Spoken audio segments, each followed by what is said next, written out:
2025 সালের মতন IPL season আশা করি পুরো আইপিএল ইতিহাসে আজ পর্যন্ত হয়নি, কারণ আজ পর্যন্ত কোনো আইপিএল সিজনে 7টা দলের 7টা নতুন ক্যাপ্টেন হয়নি।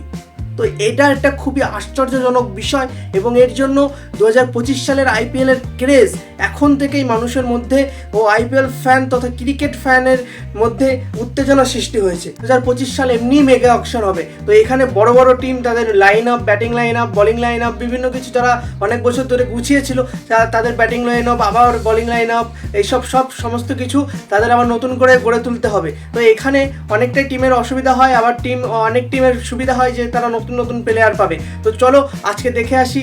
তো 7টা দলের 7টা ক্যাপ্টেন আমি বলতে চলেছি। আর ভিডিওতে যাওয়ার আগে তোমাদের কাছে অবশ্যই একটা জিনিস আমি অনুরোধ করছি, প্লিজ প্লিজ প্লিজ আমার চ্যানেলটা সাবস্ক্রাইব করে রাখো, কারণ এরকম ক্রিকেটের বাংলায় ভিডিও পেতে হলে তোমরা আর কোনো জায়গা পাবে না, শুধু আমার চ্যানেলেই পাবে। আর মাত্র 27টা সাবস্ক্রাইবার, অবশ্যই আমাকে সাবস্ক্রাইব করে আর ভিডিওটা ভালো লাগলে অবশ্যই একটা লাইক করে তারপর বন্ধুদের সঙ্গে শেয়ার করে দেবে। চলো শুরু করা যাক। প্রথমে যদি দেখি, দিল্লি নাকি ঋষভ পান্তকে রিলিজ করে দেবে, আর চেন্নাই নাকি দিল্লির সঙ্গে কথা বলছে যে ঋষভ পান্তকে MS ধোনি রিপ্লেসমেন্টে CSK নেবে। কিন্তু কথাটা হচ্ছে, যদি MS ধোনি রিপ্লেসমেন্টে ঋষভ পান্ত যাবেন, কিন্তু ক্যাপ্টেন্সি ছাড়া তো উনি এমনিই যাবেন না। তো এখানে ঋতুরাজ গায়কোয়াড় যে গত 2 বছর কিন্তু ভালো ক্যাপ্টেন্সি, গত 1 বছর কিন্তু ভালো ক্যাপ্টেন্সি করেছে। তো ঋতুরাজ গায়কোয়াড়কে এখানে কি করবে সেটাই হচ্ছে দেখার বিষয়। আর আরেকটা কথা হতে পারে বা আরেকটা বিষয় হতে পারে যে ঋষভ পান্তকে দিল্লি ছেড়ে দিল, CSK নিয়ে নিল ট্রেড করে আবার CSK থেকে দিল্লিতে ঋতুরাজ গায়কোয়াড় চলে আসলো, এমনও হতে পারে। তো না হওয়ার কিছু নেই। যদি মিনি অকশনে যদি হার্দিক পান্ডিয়া ট্রেডের মাধ্যমে যদি গুজরাট থেকে মুম্বাই আসতে পারে, তাহলে CSK থেকে ঋষভ পান্ত বা চেন্নাই থেকে ঋতুরাজ কেন আসতে পারে না? থেকে বড় কাহিনী আরেকটা লটাচ্ছে যে RCB ও LSGর মধ্যে। হ্যাঁ, RCBতে নাকি আসতে চলেছেন LSGর ক্যাপ্টেন অর্থাৎ KL রাহুল। হ্যাঁ, তার নিজের শহরও ব্যাঙ্গালোর। তো ব্যাঙ্গালোরে তিনি যদি আসেন, আগেও ব্যাঙ্গালোরের হয়ে খেলেছেন, তারপর তিনি হায়দ্রাবাদে, তারপর তিনি পাঞ্জাব, তারপরে লখনৌ, এই 4টে ফ্র্যাঞ্চাইজিতে তিনি খেলেছেন। তো এখানে যদি আসেন আমার অবাক হওয়ার কোনো কিছুই নেই, কারণ RCB যে ক্যাপ্টেন ফ্যাফ ডু প্লেসিস, তো তিনি অটোমেটিক 39 বছর, সামনের বছর আস্তে আস্তে 40 বছর হয়ে যাবে। তো এখানে আজ না হলেও কাল RCBর নতুন ক্যাপ্টেন দরকার। তো এখানে যদি RCB নিয়ে আসে, এটা one of the greatest move হবে RCBর জন্য। RCB এবার কাপও জিততে পারে, বলা যায় না, যদি KL রাহুল আসে RCBতে। তো পরের খবর যদি আমরা দেখে নিই যে পাঞ্জাব কিংস এরা হচ্ছে নতুন ক্যাপ্টেন খুঁজছে। হ্যাঁ, নতুন ক্যাপ্টেন এখানে পাঞ্জাব কিংস খুঁজছে, কারণ শেখর ধাওয়ান তো এমনিতেই আর কোনো ফরম্যাট খেলে না, রঞ্জি ট্রফিও খেলে না, ইন্টারন্যাশনালে তো চান্সও পান না। তো এখানে তিনি হয়তো ক্রিকেটের সঙ্গে তার কোনো যোগাযোগও নেই, এমনি 40 বছরে হতে যাচ্ছেন। তো এখানে আজ না হলে কালও শেখর ধাওয়ান ক্রিকেটকে রিটায়ার করবেন। আর মেগা অকশনে পাঞ্জাব কিংস তাকে রিটার্নও করবে না, যতদূর সম্ভব করবে না। আর পাঞ্জাব কিংস এখানে হয়তো আর্শদীপ সিং, কারণ পাঞ্জাব থেকে আসে, ওয়ার্ল্ড কাপ জিতিয়েছেন। তো আর্শদীপ সিংকে কিন্তু ক্যাপ্টেন বানাতে পারে, কারণ ক্যাপ্টেন বানালে এখানে হতাশ হওয়ার কিছু নেই বা অবাক হওয়ার কিছু নেই, কারণ এখন ভারত নতুন ইয়ংদের ট্যালেন্ট দিচ্ছে। ভারতীয় ক্যাপ্টেনরা এখন ফ্র্যাঞ্চাইজিরা বেশি ডিমান্ড করছে।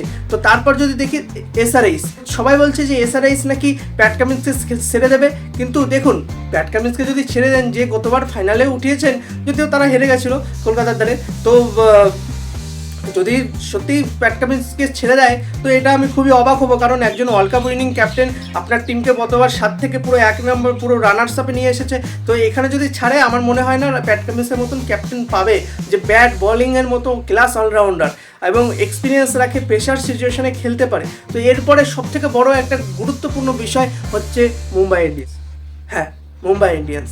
এখানে মুম্বাই ইন্ডিয়ান্সে দেখুন, হার্দিক পান্ডে কিন্তু ক্যাপ্টেনও নেই, বর্তমানে ভাইস ক্যাপ্টেনের পদটাও তাকে নেওয়া হয়েছে তার কাছ থেকে। তো এখানে গুরুত্বপূর্ণ বিষয় হচ্ছে যে একই দলে কিন্তু 3টে ক্যাপ্টেন। ভারতের টেস্ট ODIতে ক্যাপ্টেন হচ্ছে রোহিত শর্মা, সেখানে তিনি রয়েছেন। রোহিত শর্মাকে নিয়ে তো গত বছর থেকেই অনেক কথা উঠছে।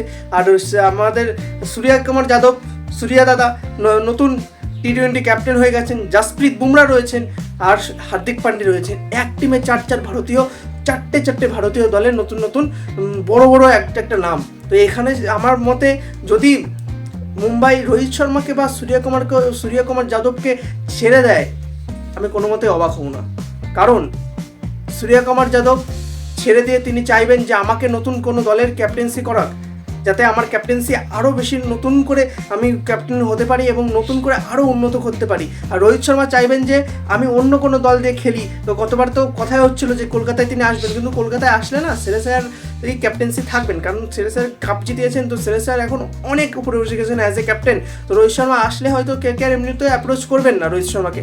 তো আর রোহিত শর্মা কিন্তু এখানে যেতে পারেন দিল্লি বা পাঞ্জাবে যেতে পারেন। হ্যাঁ, পাঞ্জাবে গিয়ে শেখর ধাওয়ানের সঙ্গে কিন্তু তিনি ওপেনিংও করতে পারেন, আবার দিল্লির ক্যাপ্টেন্সিও সামলাতে পারেন। তো বলা যায় না এখানে কি হবে, সেটা ভবিষ্যতের বিষয়, ভবিষ্যতে দেখা যাবে। আর যদি আমরা তারপরে দেখি হচ্ছে হার্দিক পান্ডিয়া মনে হচ্ছে ক্যাপ্টেন হিসাবে ইনিই থাকবেন।